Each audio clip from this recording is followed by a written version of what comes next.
Lần đầu tiên mình trải nghiệm trồng cây trên đất miền Bắc, thời tiết miền Bắc mùa này cũng dễ chịu chứ không nóng quá, cũng không thấy mưa luôn. Mình ra đây cũng được khoảng 10 hôm rồi nhưng do đặt hạt giống ship từ trong kia ra đây hơi chậm. Hôm nay là ngày 11 tháng 6 mình bắt đầu làm đất trồng cây trên cái vườn này nha. Trong vườn này thì còn một luống củ dền và vài luống rau già, mình sẽ nhổ hết và làm đất trồng cây lại từ đầu. Hôm nay trong video này thì mình chia sẻ mọi người cách thêm đất vào trong những cái chậu này nè, cách xử lý đất, cách trộn giá thể và ươm hạt chuẩn bị trồng cho cái vườn này. Để bắt đầu cái video này thì xin cho mình gửi lời chào đến tất cả mọi người trong và ngoài nước. Và mình xin gửi lời chào đến tất cả các tình yêu xanh yêu vườn ở khu vực phía Bắc. Cảm ơn tất cả mọi người đã xem video ủng hộ mình trong suốt thời gian qua. Bây giờ thì mình sẽ bắt đầu vào video luôn nha.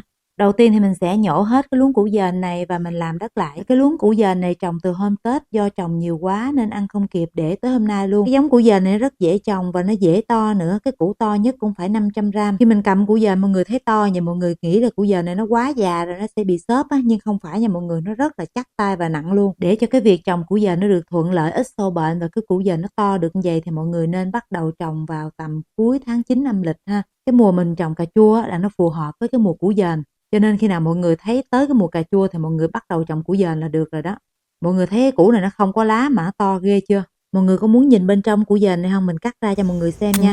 Nghe cái âm thanh là biết nó giòn rồi ha. Cái màu bên trong nó đẹp ghê cho mọi người. Nó không có giống củ dền bình thường mọi người ơi. Màu giống như cẩm thạch vậy đó ha. Mới rửa xong mời mọi người nha.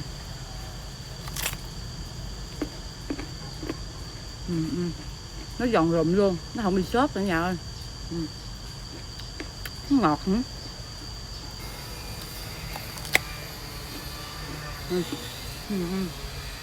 Mấy củ dền sống rồi không ăn hồi đau bụng thấy mẹ nữa.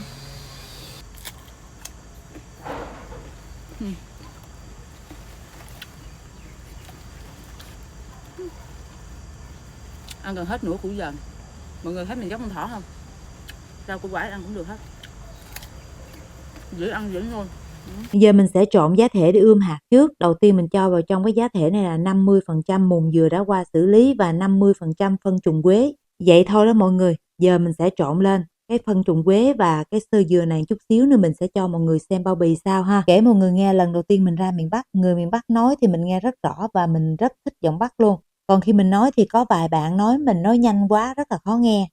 Mình là nói bình thường đó, mọi người ra thử Quảng Trị, ra Huế đi, mọi người sẽ thấy người dân ở đó người ta nói chuyện như là chim hót luôn, líu lo nghe hay dữ lắm. Giọng Quảng Trị với Huế nói rất nhanh và nói rất khó nghe nhưng mình vẫn nghe được vì mình ở miền Trung, mình tiếp xúc với người Huế rất là nhiều. Mình ra đây mình đặt hàng có các bạn shipper đó gọi cho mình, nói chuyện xong rồi tắt, xong mãi gọi lại nói là chị ơi, chị nói cái gì lúc nãy em không nghe, không thể nghe được cái chữ nào luôn. Ly ươm thì mình dùng loại này nha, có đục nhiều lỗ thoát nước, miệng rộng và chiều cao cỡ này thì phù hợp với một cây. Mình để cái tay vậy mọi người nhìn theo và áng chừng để mua nha. Giá thể trộn xong rồi thì múc vào trong ly, mình để đây, khi nào có hạt thì mình cho vào ươm. Mọi người có thể tưới nấm Trichoderma qua cái ly giá thể này và đậy lại chờ vài ngày nó ươm hạt.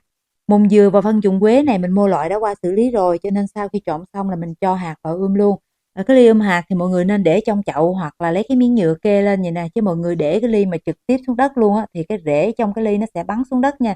Khi mọi người nhấc cái ly lên để đem cái cây đi trồng thì rễ nó dính một chùm dưới đất luôn. Có cái miếng nhựa này ngăn cách ra thì rễ cây trong cái chậu này nó không có đi xuống dưới. Còn nếu như mọi người không có miếng nhựa này thì thôi, nó đi xuống dưới chùm luôn, 2 lá mầm là rễ đã đi xuống dưới rồi đó. Tối hôm kia mình đã ngâm hạt, đợt này mình trồng bí mặt trời nè, dưa leo, dưa lưới, dưa lê, dưa hấu. Nước ấm mà mình uống được, mình uống mình thấy hơi nóng nóng là cái nước đó mình đem mình ngâm hạt được nha. Đừng có ngâm nước nóng là hư hạt nha mọi người.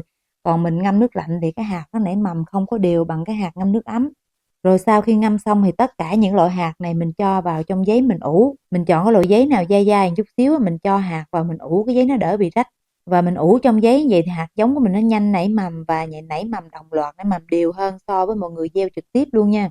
Mình làm một loại hạt thôi, những loại còn lại thì mọi người cũng gói và ủ y vậy đó. Cái hạt mình đang gói đây là hạt dưa hấu hắc mỹ nhân nha. Hôm bữa mình có nói mọi người đó, cái giống dưa hấu này nó ngon, nó kháng bệnh tốt, nó dễ trồng lắm. Mình gói làm sao mà hạt giống nó nằm trong và giấy nó bọc bên ngoài để nó giữ ẩm được nhiều thì nó sẽ hạt giống nó dễ nảy mầm hơn. Rồi mình bóp cho nước nó chảy ra hết đi, chừa lại một ít thôi, cho cái giấy nó ướt rồi đừng có để nó đọng nước. Và những cái loại hạt còn lại mọi người cũng sẽ làm y như vậy và mình sẽ ủ hạt ở đây 1 ngày và 1 đêm.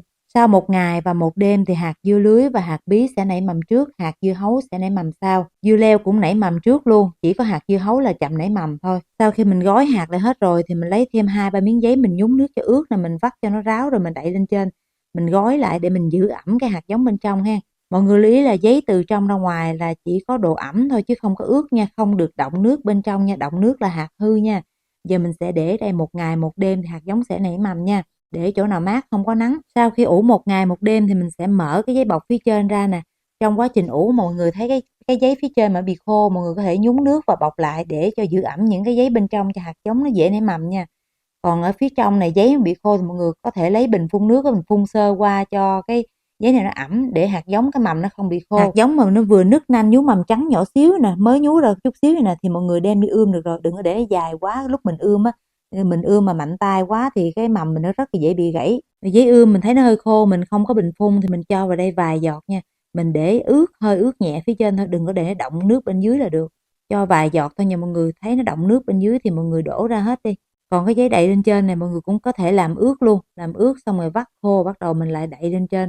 Hạt giống mình mở ra mình xem mình thấy nảy mầm rồi mà mình chưa có đi ươm liền á thì mọi người cũng phải gói lại và để ẩm vậy nè, chờ mình làm giá thể xong rồi đem ra ươm, chứ hạt giống đã nảy mầm rồi mọi người mở ra mà để khơi khơi vậy thì chút xíu nữa cái mầm nó sẽ bị héo nha. Đây là giá thể mình đã chuẩn bị sẵn trước đó, giờ mình sẽ đục lỗ để chuẩn bị cho hạt giống xuống trước. Cái độ sâu của lỗ thì mình cho gần 1 lóng tay thôi, đừng có cho sâu quá hạt giống nó khó nảy mầm. Mình đục lỗ trước hết những cái ly ươm này đi, rồi bắt đầu mình cho hạt vào sau. Cho hạt vào mình khỏi lấp đất lại cũng được, để cho nó khỏi lẫn lộn vào những cái ly mà mình chưa bỏ hạt vào. Mỗi ly 1 hạt thôi, đừng có tiếc 1 ly 2-3 hạt rồi mai mốt phải tách ra, nó rất là cực, rồi lại là cái phần rễ nó dính lại với nhau, mỗi lần tách ra rồi nó héo cây, héo đồ mất công dữ lắm. Cây ươm bị đứt rễ thì sau khi ươm xong mọi người phải che nắng cho cây 2-3 ngày. Còn mình ươm một cây một chậu như vậy là mình trồng luôn, không cần phải che nắng. Rồi những cái hạt còn lại, bí nè, dưa hấu, dưa lê, dưa gan gì đó, dưa leo nữa, mình cũng ươm y như dưa lưới luôn nha. Ươm hạt xong thì mình sẽ tưới nước nè, mình tưới làm sao cho nước nó thấm từ trên xuống tới dưới nha, chứ mình tưới sơ sơ qua là nước nó chỉ thấm phía trên thôi đó. Mọi người lưu ý là trong khoảng thời gian cây nó mới ra 2 lá mầm thì mọi người không được tưới phân gì hết nha, không cần kích rễ, không cần phân bón gì hết, chỉ cần tưới nước thôi. Ngày nào nắng thì mỗi ngày mọi người tưới 1 lần, còn ngày nào mưa âm u thấy cái giá thể nó còn ẩm là không cần phải tưới luôn. Rồi khi nào cây nó ra lá thật mình chia sẻ mọi người cách bón phân cho cây mầm nó to mập nó nhanh lớn. Mọi người nhớ nha, đợt này mọi người ươm theo cách của mình đi, không có tưới phân, không có kích rễ gì trong giai đoạn 2 lá mầm hết nha. Sau 3 ngày ươm thì cây con của mình đã ra được 2 lá thật như vậy. Nếu như giá thể mọi người chất lượng, mọi người làm đúng hạt giống chất lượng thì cây nó lên, nó ươm lên đều tăm tắp như vậy nè. Cây con nó phát triển nhanh, cái lá nó mướt đẹp như vậy thì mọi người biết cái giá thể và cái hạt giống của mình nó chất lượng rồi đó. Hạt mình đã ươm trong giấy, hạt nó đã nảy mầm hết rồi thì nếu mà cây mà mình ươm mà nó không lên, hoặc là cây lên mà có vấn đề, nó èo ọt, cây phát triển còn cây bị quéo đầu, quéo cổ, bị teo cổ rễ, bị đủ thứ vấn đề hết trơn là do giá thể, chứ không phải do hạt nha mọi người, do giá thể mọi người làm chưa chuẩn. Cái cách chọn giá thể này nó đi theo mình 5-6 năm trời nay rồi. Mọi người tin mình thì cứ làm giống y như mình, đừng có thay đổi cách chọn giá thể nữa. Đặc biệt là mọi người không có được trộn thêm phân gì vào trong cái giá thể này. Nếu như trong cái giá thể này quá nhiều phân thì hạt giống nó rất khó nảy mầm. Mà nếu nó có nảy mầm được thì nó bị đủ thứ vấn đề hết trơn do nó bị thừa phân. Xong cái phần ươm cây rồi, giờ mình chuyển qua xử lý đất nữa là xong ha. Mọi người thấy những cái chậu đất trong vườn này nó có rất là ít, mỗi chậu nó có được khoảng nửa chậu đất thôi, còn có chậu nó còn ít hơn nữa. Giờ mình phải thêm đất cho gần đầy chậu luôn. Đất phải nhiều thì cây mình mới phát triển tốt được nha, chứ cái chậu mà đất ít như vậy thì cây nó khó phát triển tốt được lắm. Đất phân để chuẩn bị thêm vào mấy chậu này thì mình đã chuẩn bị sẵn rồi nè. Thôi mình mới về đây á, mình nôn ươm cây quá, mình mua đỡ 2 gói phân trùng quế này nè. Bao bì thì ghi 100% phân trùng quế, nhưng khi người ta bưng ra để bỏ lên xe cho mình sờ mình thấy cát cát mà mình thấy nó nặng nặng. Mình cảm giác bên trong không phải phân trùng quế thường mọi người sờ tay vào cái bao phân mình thấy nó mềm mềm ha. Còn này nó cứng, nó cát cát. Khi mình đổ ra thì mình thấy cát nhiều và trong đây nó có đinh, có sắt gì chỏng á. Cái loại phân trùng quế này thì mọi người có, nếu lỡ có mua rồi thì mọi người để trồng cây thôi chứ đừng có đem đi ươm hạt nha. Hôm bữa mình ươm thử rồi. Mình ươm là coi như là hạt mình đã ngâm và đã nảy mầm đều hết trơn rồi đó. Khi mình cho vào giá thể mình ươm thì có vài hạt nảy mầm thôi, nhưng mà nảy mầm rất là kém, mà đa số là cái phần rễ nó bị hư hết trơn luôn á. Nói chung là cái giá thể này, cái phân trùng quế này không có ươm cây được nha. Rồi giờ mình đi trộn đất nha, mình thêm đất vào trong cái bồn này cho nó đầy lên nha. Mình vừa cho vào đây là sơ dừa đã qua xử lý chát đó, rồi mình dàn đều sơ dừa ra khắp mặt chậu luôn. Cái chậu nào mà nó cần đất nhiều quá, mình không có đất thì mình thêm nhiều sơ dừa. Và muốn cái chậu cây cái trên sân thượng mình nó nhẹ, nó bớt nặng sân thượng thì mọi người độn nhiều sơ dừa vô. Cái bao màu xanh là đất phù sa mình mới mua, còn cái bao màu vàng này là nó có sẵn trong vườn rồi, mình thấy sẵn để không dùng nên mình lấy mình dùng thôi, chứ mình không có mua cái bao màu vàng này. Bên trong nó giống y như là đất tribat vậy đó. Chút xíu nữa mình sẽ quay từng cái bao bì cho mọi người xem những cái loại nào mình đang dùng cho video hôm nay nha. Mình sẽ quay sau nha, vì mình quay chung chung vậy nó dính số điện thoại và thông tin liên hệ thì cái video mình nó bị vi phạm. Hồi mình quay gần ngay chỗ cái tên công ty thôi, còn lại thì khúc dưới mình không quay. Đất phù sa này thì mình thấy nó cũng giống y như đất vườn thôi. Ở đô thị mọi người không tìm được đất vườn thì mọi người dùng cái đất phù sa này nè. Trước đây mình có mua nhiều lần đất phù sa rồi, hay còn gọi đất vườn đó, nhưng khi mua về thì không phải đúng đất vườn nha. Kể cả người ta nói là đất ba gian vậy, mua về thì người ta cũng trộn tùm lum trong đó, đất sét rồi đất cát gì không à. Nhưng mà riêng cái loại này thì mình thấy đúng y đất vườn nha mọi người. Còn có phù sa hay không, họ có lấy chỗ cái khu đất có phù sa hay không thì cái đó mình không biết được. Mình chỉ biết ở đây là nó giống đất vườn thôi. Mình chọn mà đất nó đầy lên khoảng 8 phần chậu được rồi. Trong đây có đất nè, rồi có chất tạo xốp nè, rồi giờ mình thêm phân chuồng nữa là được rồi nha mọi người. Cái chậu đất trồng cây thì nó chỉ cần đất nè, đất vườn á, rồi xơ dừa hoặc là chấu sống cho chấu để cho cái đất mình nó xốp xốp vậy là được rồi. Thêm một chút phân chuồng nữa để cho cây nó đủ dinh dưỡng, nó phát triển tốt nha. Mấy cái bao màu tím này nè, mình mua phân chuồng nhưng mà người ta gửi lộn phân lục bình, thì thôi mình dùng tạm nha.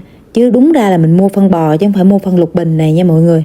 Vôi mình đang dùng đây là vôi xay nóng, vôi sát khuẩn. Chút xíu nữa mình cũng sẽ để cái bao bì phía sau video cho mọi người xem. Rồi sau khi mình đã trộn xong hết mọi thứ rồi đó thì mình sẽ rải vôi để sát khuẩn và bổ sung canxi cho đất. Tất cả mọi thứ mình đã mua loại đã qua xử lý hết rồi, nhưng mà đất cũ hồi vụ rồi trong cái chậu này nè mình chưa có xử lý, cho nên mình sẽ rải vôi để xử lý lại, xử lý chung luôn. Vôi ngoài cái tác dụng xử lý sát trùng đất ra thì vôi nó cũng có tác dụng là hạ phèn và nâng cao pH trong đất, cũng như là bổ sung canxi cho đất. Mình rải một lớp vừa phải giống như trong video nha, mọi người đừng có rải ít quá hoặc là rải nhiều quá cũng không tốt.